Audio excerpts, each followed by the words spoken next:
Circle of Inevitability, capítulo 633. Balã Oeste. Lumian tinha ouvido de Lugano que navios que se desviassem da rota marítima segura poderiam desaparecer misteriosamente.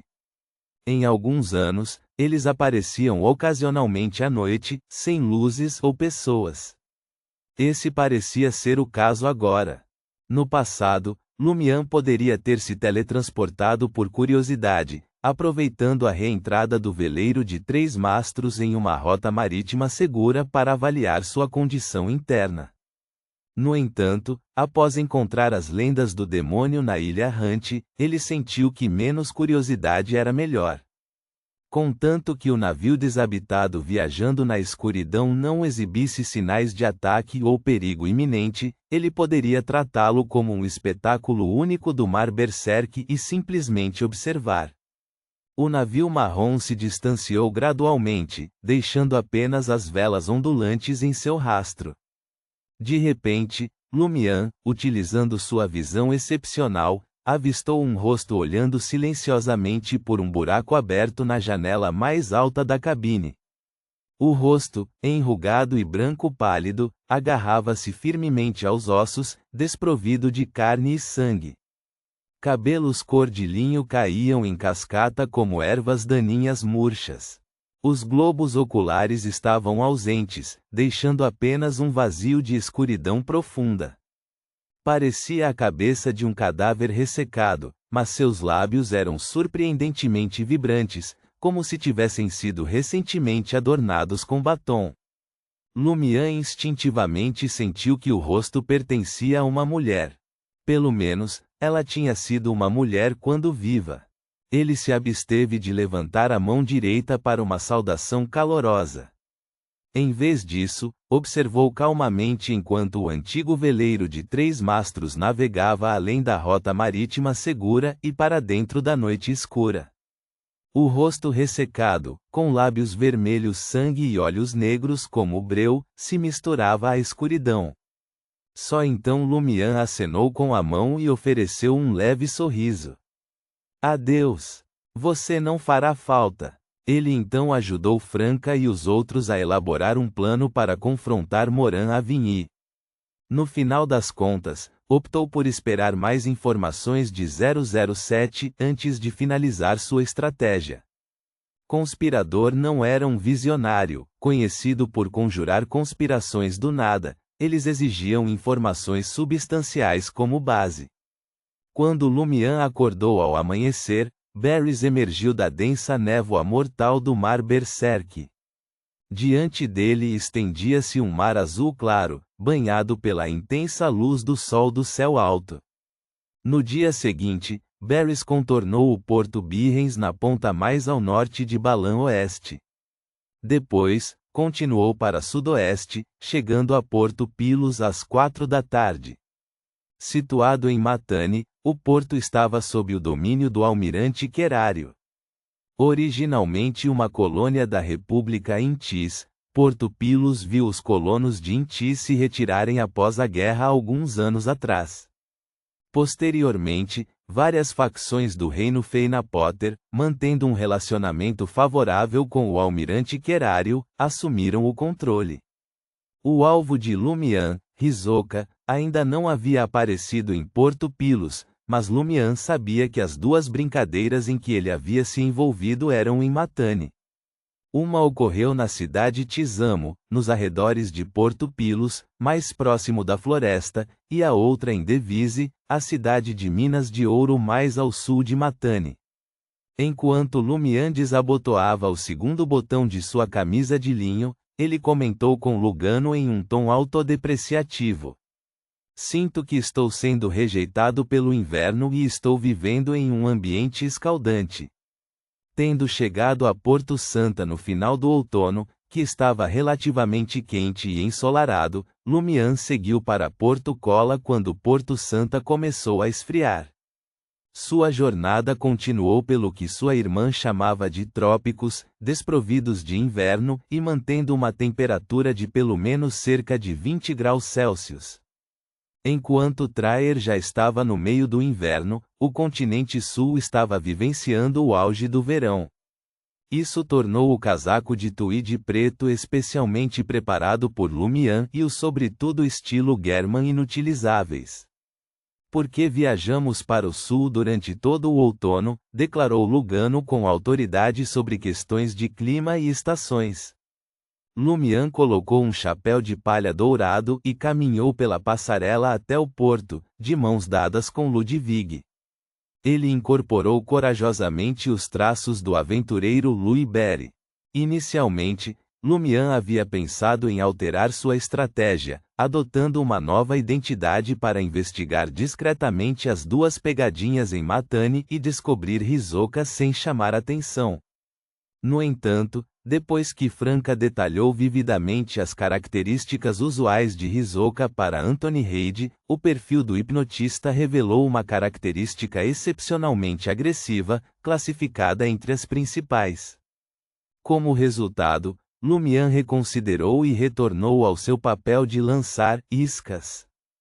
No entanto, ele não conseguia se livrar da sensação de que o sucesso era uma possibilidade tênue.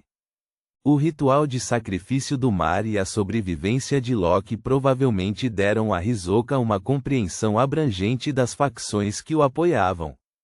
A reunião da mentira, com sua antiga exibição de recursos e energia, parecia mal equipada para desafiar o poder do Clube do Tarô.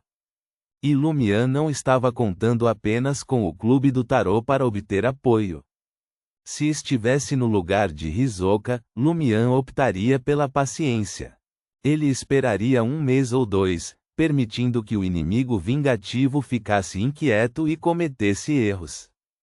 Quando as forças formidáveis atrás dele não pudessem mais garantir proteção, ele lançaria um ataque surpresa. "Por enquanto, não vamos elaborar um plano. Vou considerá-lo quando encontrar pistas", Lumian murmurou para si mesmo. Deixando o porto junto com uma multidão de passageiros, ele chegou ao ponto de parada de carruagem pública. Várias carruagens alugadas e caixões pretos ou vermelhos estavam estacionados nas proximidades. Caixões? Apesar de ter lido muitos livros de diários de viagem sobre os costumes de Balan Oeste, Lumian achou absurdo testemunhar caixões alinhados na beira da estrada. Antes da invasão do continente norte, antes da divisão de Balan leste e oeste, o Império Balan reverenciava a morte, o imperador do submundo da Guerra dos Quatro Imperadores. Assim, os moradores locais valorizavam e amavam os caixões, considerando os objetos que traziam paz, tranquilidade e a bênção da morte.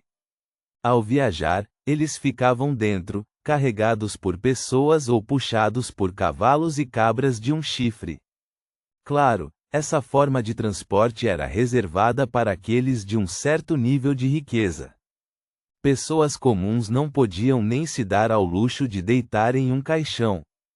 Após um momento de torpor, Lumian se dirigiu a Lugano e Ludwig com interesse. "Vocês querem ir no caixão?"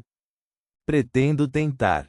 "Eu passo", respondeu Lugano, achando a ideia de ficar deitado em um caixão perturbadora.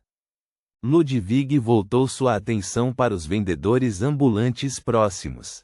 O aroma de milho e batata se misturava, atraindo todos os passantes e estimulando a produção de saliva. "Que ridículo", Lumian provocou com um sorriso. Aproximando-se dos 4 moradores locais com cabelos pretos desgrenhados e pele marrom escura, ele levantou a mão direita e apontou para o caixão escuro como breu sob a sombra de uma árvore. "Quanto?", Lugano perguntou em dutanês fluente antes que Lumian pudesse responder. Seu talento linguístico era evidente. Menos de 1 mês se passou desde a partida de Porto Santa até a chegada em Porto Pilos, e ele já conseguia se comunicar com as pessoas em dutanês. Claro, sua proficiência era limitada a palavras básicas e frases curtas. Um morador seminu, de calças de linho, respondeu em dutanês. "Perto, 40 kopet, distante, 1 ver d'or." Percebendo a indagação do estrangeiro, ele se absteve de citar o preço na moeda local, delexe, o termo inticiano para moedas de cobre. Bastante acessível. Este caixão, carregado por 4 pessoas, deve ser consideravelmente mais barato do que o carregado por 8. Lumian refletiu, apreciando o uso direto de Verdor e Coppet. Ele exibia a recente influência intisiana na antiga colônia, perdida há apenas alguns anos. O domínio de Lumian sobre o dutanês superava o de Lugano, graças ao feitiço de compreensão de linguagem de nível médio que ele havia usado no navio. Aprender dutanês dessa maneira se mostrou mais eficiente. Em relação ao consumo de amuletos, Lumian não tinha preocupações. Em sua opinião, os itens serviam a um propósito, e não havia conceito de desperdício, desde que se mostrassem úteis.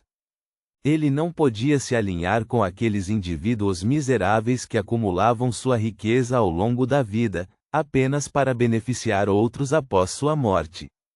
Se ele precisasse urgentemente de amuletos de compreensão da linguagem, ele poderia adquiri-los da Sociedade de Pesquisa dos Babuínos de Cabelos Encaracolados.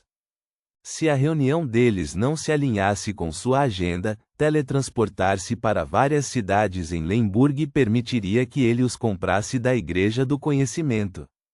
Claro, Lumian acenou para Lugano e disse, vamos para o Hotel Orella. Depois que Lugano pagou um Verdor, o morador que havia cotado o preço levantou a fina tampa do caixão, revelando o interior coberto com um grosso pano vermelho escuro e um travesseiro rígido para o pescoço. Animado, Lumian tirou seu chapéu de palha dourada e deitou-se, sentindo imediatamente uma sensação de resfriamento envolvendo seu corpo. Na estação quente, o caixão dissipava efetivamente a umidade. É a madeira do caixão ou a tinta preta que protege do sol, ou talvez a sombra da árvore. É como entrar em um necrotério no verão, surpreendentemente confortável. Lumian observou a fina tampa do caixão se fechando, testemunhando as sombras se expandindo rapidamente até dominarem seu mundo. Lá fora, as vozes ficaram abafadas em seus ouvidos. O caixão foi levantado, balançando levemente enquanto avançava. Na visão de Lumian, tudo estava escuro, e seus arredores exalavam um ambiente sinistro e frio. Por alguma razão, parecia que ele estava caminhando em direção à morte, tocando-a. Deixando de lado o desconforto psicológico, não é ruim. A única desvantagem é a tendência de adormecer facilmente. Lumian avaliou o meio de transporte de bom humor. Não é adequado para viagens de gênero misto, o que pode ser mais estranho. Imagino se os inticianos, românticos, já se envolveram em um caso nessas circunstâncias? Quase meia hora depois, o caixão parou em frente ao Hotel Orella. Lumian saiu, encontrando-se diante de um pequeno homem. Fileiras de salas de pedra preto acinzentadas circundavam a parede interna do Vale Profundo, até chegar ao fundo. Este era o Hotel Orella mais famoso de Porto Pilos. Originalmente pertencente a um descendente da família real de Balan, Orella Eggers, foi construído com a intenção de se aproximar da morte. Mais tarde, caiu nas mãos dos colonos de Intis. Com a chegada dos feinapoterianos, eles perceberam que o local era um símbolo de entrada na terra e retorno à terra, o que motivou sua transformação em um hotel de tamanho considerável. Ponto.